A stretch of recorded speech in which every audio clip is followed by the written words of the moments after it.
Hello students, आज हम आपको 9th क्लास में पाठ 3 कार्य व्यवस्था के बारे में बताएंगे।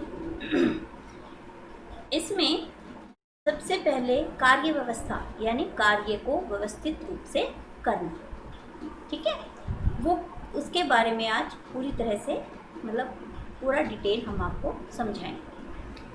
किसी भी परिवार में प्रतिदिन विभिन्न प्रकार के कार्य संपन्न होते हैं। गृहिणी को प्रातः उठने के बाद एवं रात्रि को सोने से पहले तक अनेक कार्य करने पड़ते हैं। घर से संबंधित सभी कार्यों को अपना विशेष महत्व होता है। गृह व्यवस्था को सुचारू रूप से चलाने के लिए आवश्यक होता है कि समस्त कार्यों को उचित समय पर उचित ढंग से किया जाए। इससे परिवार के सदस्य सुख एवं प्रसन्नता का अनुभव करते हैं। परिवार में शांति रहती है तथा उनकी समृद्धि में उत्तरोत्तर वृद्धि होती रहती है। यह तो सभी जानते हैं कि प्रत्येक गृहिणी की शक्ति सीमित होती है तथा कार्यों की अधिकता से उसकी शारीरिक शक्ति क्षीण ही होती है। ऐसी स्थिति में वह सुचारू रूप से कार्य संपन्न नहीं कर पाती। इससे गृह व्यवस्था अस्त व्यस्त हो जाती है। इस एक अच्छी गृह व्यवस्था में परिवार के सभी सदस्यों को अपनी क्षमता के अनुरूप परिवार के विभिन्न कार्यों में सहयोग करना चाहिए। इसके साथ साथ गृहिणी को घर में उपलब्ध सभी आधुनिक उपकरणों का उपयोग करके श्रम एवं समय की भी बचत करनी चाहिए।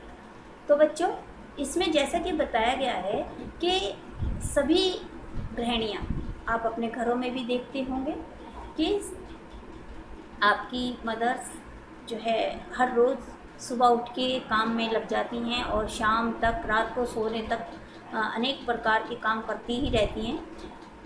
तो वो पूरा दिन घर की व्यवस्था में ही लगी रहती है, तो उसकी शक्ति भी एक सीमित है। जब बहुत लंबे समय तक वो कार्य करती है तो संभवतः थक भी जाती है, जिससे उसकी शारीरिक जो है स्वास्थ्य वो बिगड़ सकता है। इसके लिए क्या चाहिए, परिवार के अन्य सदस्यों को भी अपनी क्षमता के अनुसार कार्य करते रहना चाहिए। अब कार्य व्यवस्था का अर्थ क्या है? घर परिवार के संदर्भ में कार्य कुशलता से आशय। घर परिवार से संबंधित समस्त कार्यों को सुनियोजित ढंग से किया जाए। कार्य व्यवस्था के लिए समस्त कार्यों की योजना तैयार की जानी चाहिए और योजना के अनुसार कार्य किया जाना चाहिए। यानी पहले हमें कार्य की योजना बना लेनी चाहिए कि कौन सा कार्य किस प्रकार से करना है। इस तरह से अगर कार्य की योजना बना के कार्य किया जाता है तो कार्य समुचित ढंग से और समय पर और बिना किसी थकान के बड़ी आसानी से कार्य हो सकता है। कार्य प्रक्रिया पर समुचित नियंत्रण रहना चाहिए। समय समय पर कार्यों का समुचित मूल्यांकन भी किया जाना चाहिए। यह कार्य व्यवस्था का सैद्धांतिक विवेचन है। व्यावहारिक दृष्टि से कार्य व्यवस्था का अर्थ स्पष्ट करने के लिए आवश्यक है कि सर्वप्रथम परिवार के समस्त कार्यों को निर्धारित कर लिया जाए तथा प्राथमिकता के अनुसार उनका वर्गीकरण कर लिया जाए। इसके उपरांत समस्त कार्यों के किए जाने का समय भी निर्धारित कर लेना चाहिए। इस कौन सा कार्य किस समय करना चाहिए, किस समय जो बहुत ही आवश्यक है, जैसे फॉर एग्ज़ाम्पल बच्चों का लंच बनाना है तो वो तो अपने समय पर ही, स्कूल के लिए लंच तैयार करना है तो वो अपने समय पर ही किया जाता है। उसको तो हम ऐसा तो नहीं कर सकते कि हम उसे शाम को बना देंगे, चलो, ये तो पोस्टपोन नहीं किया जा सकता। लेकिन जो कार्य जिस समय आवश्यक है वो उस समय तो करना ही है, लेकिन जो थोड़ा बाद में किया जा सकता है उसको बाद में कर सकते हैं। कहने का ये है कि काम को सही प्रकार से नियोजित कर लेना चाहिए। कौन सा कार्य किस समय करना है, किस समय नहीं करना है, ये सब पहले योजना बना लेनी चाहिए। अगर इस प्रकार योजना बना के कार्य किया जाता है तो कार्य बहुत ही अच्छी तरीके से निपट जाता है। परिवार के सदस्यों को कार्य सौंपते समय उनकी योग्यता, क्षमता, समय संबंधी सुविधाओं को ध्यान में रखना चाहिए। उदाहरण के लिए, यदि परिवार में अवकाश प्राप्त वृद्ध पिता हो तो प्रातः घूमने जाते हैं, उन्हें दूध लाने का कार्य सौंपा जा सकता है। इस प्रकार स्पष्ट है कि घर परिवार के समस्त कार्यों को अच्छे, नियमित तथा सरल ढंग से पूरा करने की व्यवस्था ही गृह व्यवस्था है।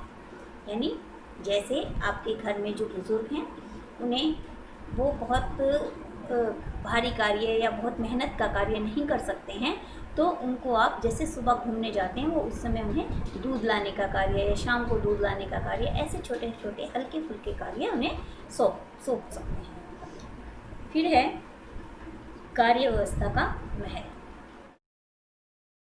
निसंदेह कहा जा सकता है कि जीवन के प्रत्येक क्षेत्र में व्यवस्था का विशेष महत्व है। इससे लक्ष्यों को सरलता से प्राप्त किया जा सकता है। व्यवस्थित ढंग से कोई भी कार्य करने में सफलता की प्राप्ति लगभग निश्चित हो जाती है। यानी हम कोई भी कार्य अगर व्यवस्थित ढंग से करते हैं तो उसमें सफलता निश्चित है, एक तथा उत्तम परिणाम प्राप्त होते हैं। यही तथ्य घर परिवार के संदर्भ में भी सत्य है। घर परिवार के संदर्भ में कार्य व्यवस्था के महत्व का सामान्य विवरण निम्नलिखित है। इसमें पहले क्या है? पहले है आवश्यकताओं की पूर्ति में सहायक। परिवार के सभी सदस्यों की अनेक आवश्यकताएं होती हैं। प्रत्येक आवश्यकताओं को पूरा करने के लिए कुछ न कुछ प्रयास या कार्य करने पड़ते हैं। इस स्थिति में यदि समस्त गृह कार्यों को सुव्यवस्थित ढंग से किया जाए तो निर्धारित उद्देश्यों की प्राप्ति हो जाती है। इस प्रकार हम कह सकते हैं कि गृह कार्य व्यवस्था को अपनाकर ही हम परिवार के सदस्यों की विभिन्न आवश्यकताओं की पूर्ति कर सकते हैं। यानी जो परिवार की मुख्य आवश्यकताएं हैं उनको ध्यान में रखते हुए हम पहले उन्हें जो है करना आवश्यक होता है। फिर दूसरा है उत्तम पारिवारिक वातावरण रखने में सहायक।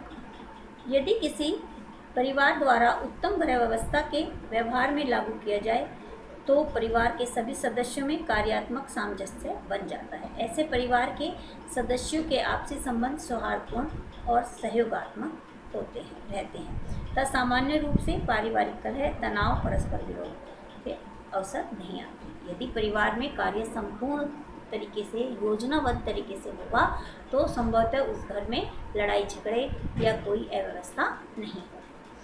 फिर है श्रम का विभाजन। श्रम यानी कार्य करने में श्रम तो लगता ही है ना, उसका विभाजन कैसे किया जाए? परिवार के सदस्यों द्वारा उत्तम कार्य व्यवस्था को लागू करने में श्रम विभाजन की व्यवस्था प्राप्त हो जाती है। इस स्थिति में परिवार के सभी सदस्यों को उनकी योग्यता, क्षमता तथा अभिरुचि के अनुसार कार्य उपलब्ध हो जाता है। यह व्यवस्था परिवार के प्रत्येक सदस्यों के लिए विशेष रूप से संतोषदायक होती है। तो इसमें क्या होता है बच्चों कि परिवार में जो है कार्यों को प्रत्येक व्यक्ति को उसकी क्षमता के अनुसार काम सौंप दिया जाता है, जिससे गृहिणी का जो कार्य है वो विभाजित हो जाता है। मतलब उसके ऊपर जो काम का बर्डन होता है वो कम हो जाता है। इस तरह से काम जो है संतोषदायक हो जाता है। फिर है उत्तम गृह अर्थव्यवस्था में सहायक। परिवार की सुख और शांति एवं समृद्धि के लिए उत्तम गृह व्यवस्था परिवार की अर्थव्यवस्था के दृष्टिकोण में भी महत्वपूर्ण होती है। उत्तम कार्य व्यवस्था की स्थिति में परिवार के सभी कार्य उपयुक्त समय पर तथा अच्छे ढंग से पूरे हो जाते हैं, जिससे परिवार की अर्थव्यवस्था दृढ़ बनी रहती है तथा सामान्य रूप से कभी गंभीर आर्थिक संकट का सामना नहीं करना पड़ता। उत्तम कार्य व्यवस्था से परिवार में जो है सुख समृद्धि बनी रहती है, सभी कार्य अच्छे प्रकार से हो जाते हैं और उन्हें जब प्रत्येक कार्य सही प्रकार से होता है तो जो उनकी आर्थिक स्थिति भी सुदृढ़ बन जाती है। उत्तम स्वास्थ्य में सहायक। पांचवा है परिवार के सदस्यों में स्वास्थ्य के दृष्टिकोण से भी कार्य व्यवस्था लाभदायक होती है। उत्तम गृह कार्य व्यवस्था लागू होने की स्थिति में परिवार के किसी भी सदस्य को अधिक तथा अनावश्यक कार्यभार नहीं संभालना पड़ता। इससे परिवार के सदस्य स्वस्थ और सुखी जीवन व्यतीत करते हैं। जब पर एक व्यक्ति पर काम का अधिक बोझ नहीं होगा और वो सब परिवार के सभी सदस्यों में थोड़ा थोड़ा बँट जाएगा तो उसके स्वास्थ्य पर भी बुरा असर नहीं पड़ेगा। फिर है रहन सहन के स्तर को उन्नत बनाने में सहायक। आज प्रत्येक व्यक्ति चाहता है कि उसका तथा उसके परिवार के रहन सहन का स्तर उन्नत हो। उत्तम गृह व्यवस्था, कार्य व्यवस्था इसमें भी सहायक है। ऐसी स्थिति में परिवार के सभी कार्य उचित समय पर पूर्ण हो जाते हैं।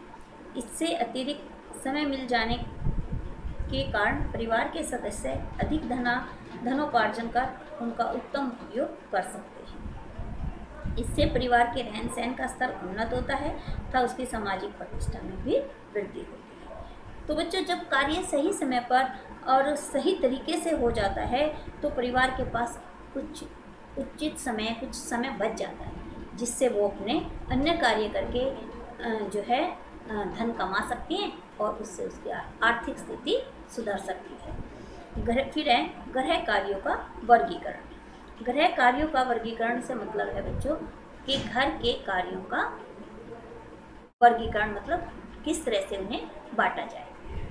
घर के कार्यों को कौन सा कार्य हर रोज किया जाए, कौन सा सप्ताह में एक बार किया जाए, कौन सा महीने में, तो कौन सा वर्ष। तो इस तरह से ये गृह कार्यों का वर्गीकरण है। में है गृह कार्य व्यवस्था को सुचारू रूप से लागू करने के लिए सर्वप्रथम आवश्यक है घर परिवार के समस्त कार्यों का एक व्यवस्थित वर्गीकरण कर लिया जाए।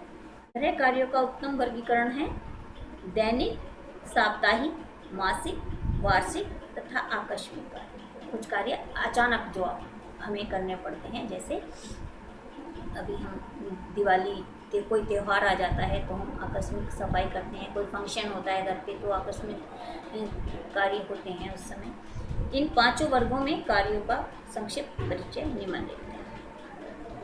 अब इसमें है, पहला है हमारा दैनिक गृह कार्य। दैनिक गृह कार्य।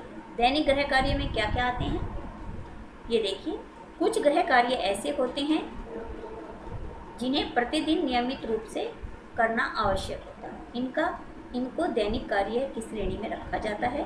दैनिक गृह कार्य निम्नलिखित है। जैसे जो कार्य हमें प्रतिदिन करना ही करना है, आवश्यक होता है करना, उन्हें हम दैनिक गृह कार्य कहते हैं। उसमें कौन कौन से कार्य आते हैं देखिए। घर के सभी सदस्यों के लिए पौष्टिक एवं संतुलित आहार की व्यवस्था करते हैं। तो खाना बनाना तो प्रतिदिन का कार्य है। सुबह शाम व्यक्ति प्रतिदिन ही ये खाना बनाता है, खाता है, तो ये तो हम पोस्टपोन नहीं कर सकते। फिर है घर के विभिन्न भागों की आवश्यक सफाई की व्यवस्था करें। मैले वस्त्रों को धोकर स्वच्छ करना, स्कूल जाने वाले बच्चों को सही समय पर तैयार करना, उनके नाश्ते की व्यवस्था करना, स्कूल से वापस आने पर उनकी पढ़ाई पर ध्यान देना, बाजार में आवश्यक खरीदारी करना, आवश्यक विश्राम तथा यथासंभव मनोरंजन करना, जैसे रेडियो सुनना, पत्र पत्रिका पढ़ना आदि। यदि दैनिक गृह कार्य सुचारू रूप से होते रहें तो सामान्य रूप से कभी भी अव्यवस्था की स्थिति नहीं होती। यानी ये जो कार्य हैं, जैसे खाना बनाना, कपड़े धोना, सफाई करना, या बच्चों के लिए टिफ़िन तैयार करना, बच्चों की पढ़ाई पर विशेष ध्यान रखना, फिर थोड़ा विश्राम करना, या कुछ मनोरंजन का साधन अपनाना, ये सब डेली वर्क, मतलब दैनिक कार्य है। ये दैनिक रूप से करने आवश्यक है। गृहिणी को दैनिक कार्यों का नियोजन। अब गृहिणी को इन कार्यों का नियोजन किस प्रकार करना चाहिए ये देखिए। ये सत्य है कि गृहिणी को प्रतिदिन अपने अनेक कार्य करने पड़ते हैं तथा प्रत्येक कार्य उचित समय पर पूरा न होने की स्थिति में गृह कार्य व्यवस्था बिगड़ सकती है। उदाहरण के लिए, यदि बच्चों के स्कूल जाने के समय उनका टिफ़िन तैयार नहीं होता है तो उन्हें परेशानी का सामना करना पड़ता है। तो बच्चों, जब अगर एक बच्चे का टिफ़िन समय पर तैयार नहीं होगा तो संभवतः परेशानी का सामना करना पड़ सकता है। प्रत्येक गृहिणी को उनके दैनिक कार्यों की सूझबूझ द्वारा नियोजित अपना कार्य करना चाहिए। एक गृहिणी के दैनिक कार्यों का जो वो है प्रारूप, वो आपकी बुक में नीचे दिया गया है, तो सब बच्चे इसे एक बार देख। आगे है, दैनिक कार्य योजना एक प्रारूप मात्र है। प्रत्येक गृहिणी को अपनी पारिवारिक परिस्थितियों एवं कार्यों को ध्यान में रखते हुए अपनी सूझबूझ द्वारा दैनिक कार्यों की योजना स्वयं ही तैयार करनी चाहिए। जो महिलाएं स्वयं ही नौकरी करती हों, किसी व्यवसाय से संबंध हो, उन्हें अपने ढंग से कार्यों को नियोजित कर लेना चाहिए। अगर जो महिलाएं सर्विस करती हैं या अपना बिजनेस करती हैं, उन्हें अपने समय के अनुसार कार्य को नियोजित कर लेना चाहिए। फिर है दूसरा, साप्ताहिक गृह कार्य। साप्ताहिक गृह कार्य वो होता है जो सप्ताह में किया जाता है, यानी जैसे संडे टू संडे जो कार्य किया जाता है, या कोई भी दिन जो कामकाजी महिलाएं हैं वो संडे टू संडे इस कार्य को करती हैं, या जो घर में रहने वाले हैं वो अपने समय के अनुसार उसे सप्ताह में एक बार कोई भी दिन चुन के उस कार्य को कर सकते हैं। फिर है साप्ताहिक गृह कार्य में है गृह संबंधी कुछ कार्य ऐसे होते हैं जिन्हें न तो प्रतिदिन करना अनिवार्य होता है और न ही प्रतिदिन करना संभव हो पाता है। इस वर्ग के कार्यों को सप्ताह में एक बार ही कर लेना पर्याप्त होता है। इस वर्ग के कार्यों को साप्ताहिक गृह कार्य कहा जाता है। इस कार्य में कौन कौन से होते हैं? साप्ताहिक गृह कार्यों में इन कार्यों को गिना जाता है। देखिए, संपूर्ण घर की अधिक बारीकी से सफाई करना, फिनाइल का छिड़काव करना, तकिए के कवर, चादर, मेजपोश आदि बदलना, घर पर न धुल सकने वाले कपड़े धुलाई के लिए धोबी को देना, गर्म कपड़े ड्राई क्लीन के लिए देना। तो इस तरह से जो कुछ सफाई जो बारीकी से सफाई की जाती है या कीटनाशक दवाइयाँ डाली जाती है वो सप्ताह में एक बार ही डाली जाती हैं। और जो बड़े कपड़े हैं जैसे ड्राई क्लीन के लिए देना है या जो घर पे नहीं धुल सकते धोबी को धुलवाने हैं तो वो सप्ताह में एक बार ही दिए जाते हैं। रसोई घर की अलमारियों, सेल्फ आदि की समुचित सफाई करना, विशेष नाश्ता एवं भोजन तैयार करना, मनोरंजन के लिए बच्चों सहित पार्क, सिनेमा या किसी रमणीक स्थल पर जाना। साप्ताहिक कार्य सामान्य रूप से छुट्टी के दिन किए जाने चाहिए। साप्ताहिक कार्य को पूरा करने में परिवार के सभी सदस्यों को चाहिए कि वे गृहिणी को यथासंभव सहयोग प्रदान करें और समस्त कार्यों को पूरे कर लिए जाते हैं जिन्हें प्रतिदिन व्यवस्था के कारण पूरा नहीं किया जा सकता। साप्ताहिक कार्यों को पूरा करके गृह कार्य व्यवस्था को सुचारू बनाया जा सकता है। तो कुछ कार्य ऐसे होते हैं जो व्यक्ति प्रतिदिन नहीं कर सकता, वो सप्ताह में एक बार उन्हें करके व्यवस्था को समुचित बना सकता है। फिर है मासिक गृह कार्य। कुछ गृह कार्य ऐसे भी होते हैं जिन्हें माह में एक बार कर लेने से ही घर की कार्य व्यवस्था उत्तम बनी रहती है। इस वर्ग के कार्यों को मासिक गृह कार्य कहा जाता है। मासिक गृह कार्य कौन से होते हैं? माह के प्रथम सप्ताह में जब वेतन मिलता है तब महीने भर की आवश्यकताओं के अनुसार सूखा सामान एक साथ खरीद कर लाना, व्यवस्थित ढंग से उसका संग्रह करना, अनाज को साफ करना, गेहूँ पिसवाना, आवश्यक वस्तु की व्यवस्था करना, मसाले आदि पीस कर रखना, घर के ऐसे भागों की सफाई करना जहाँ प्रति सप्ताह सफाई न की जा सकती है, जैसे स्टोर रूम, भंडार गृह। मासिक बिलों का भुगतान करना, जैसे अखबार, पानी, बिजली, पानी का बिल, मकान का किराया, स्कूल के बच्चों की फीस, अखबार की रद्दी, खाली बोतलें आदि कबाड़ी को बेचना। ये कुछ कार्य हैं जिन्हें महीने में एक बार किया जा सकता है और महीने में एक बार करके इन कार्यों को समुचित रूप दिया जाता है। फिर है वार्षिक गृह कार्य। कुछ गृह कार्य ऐसे भी होते हैं जिन्हें सामान्य रूप से वर्ष में एक बार करना आवश्यक होता है। इन कार्यों को वार्षिक गृह कार्य कहा जाता है। इसमें कौन कौन से आते हैं? घर की टूट फूट की आवश्यक मरम्मत, पुताई, पेंट आदि करवाना, फर्नीचर की मरम्मत व पॉलिश करवाना, व्यापक स्तर पर संपूर्ण घर की सफाई करना, छटनी करके समस्त बेकार वस्तुओं को फेंक देना या कबाड़ी को बेच देना, अचार, मुरब्बे, जेली आदि तैयार करना, यदि सुविधा हो तो वर्ष भर के लिए एक बार ही अनाज खरीद कर उसका उचित भंडारण करना। तो बच्चों, ये जो कार्य हैं ये वर्ष में एक बार कर लेने से कार्य व्यवस्था सुनियोजित बन जाती है। फिर हैं कुछ कार्य ऐसे होते हैं जो आकस्मिक हमें करने पड़ते हैं, जैसे उपयुक्त विवरण द्वारा सामान्य रूप से किए जाने वाले गृह कार्यों का परिचय प्राप्त हो जाता है। ये समस्त कार्य तो प्रत्येक परिवार के होते हैं तथा इसके लिए परिवार के प्रत्येक सदस्य को सदैव तैयार रहना चाहिए। इन कार्यों के अतिरिक्त यदाकदा कुछ अन्य कार्य भी पारिवारिक जीवन में करने पड़ सकते हैं, जिनकी न तो कोई पूर्व सूचना होती है न ही योजना। ऐसे कार्यों को आकस्मिक गृह कार्य कहा जाता है। तो जो कार्य अचानक आ जाते हैं घर में करने के लिए, वो आकस्मिक गृह कार्य कहा जाता है। जिनके पहले हमें पता नहीं होता कि ये अचानक हमारे पास ये काम आ जाएगा, अचानक हमें ये काम करना पड़ेगा, तो वो आकस्मिक मतलब अचानक। उदाहरण के लिए, किसी सदस्य के दुर्घटनाग्रस्त हो जाने या बीमारी हो जाने पर उसकी देखभाल करने का कार्य, किसी निकट संबंधी का विवाह या किसी अन्य उत्सव का आयोजित होना आदि। आकस्मिक गृह कार्यों को सुचारू रूप से पूरा करना प्राय अनिवार्य हो जाता है। इस स्थिति में केवल सूझबूझ से ही लक्ष्य की प्राप्ति की जा सकती है। ऐसे में कुछ कम महत्वपूर्ण कार्यों को छोड़ दिया जाता है या आगे के लिए टाल दिया जाता है। ये गृह व्यवस्था को सुचारू बनाए रखने के लिए आवश्यक है।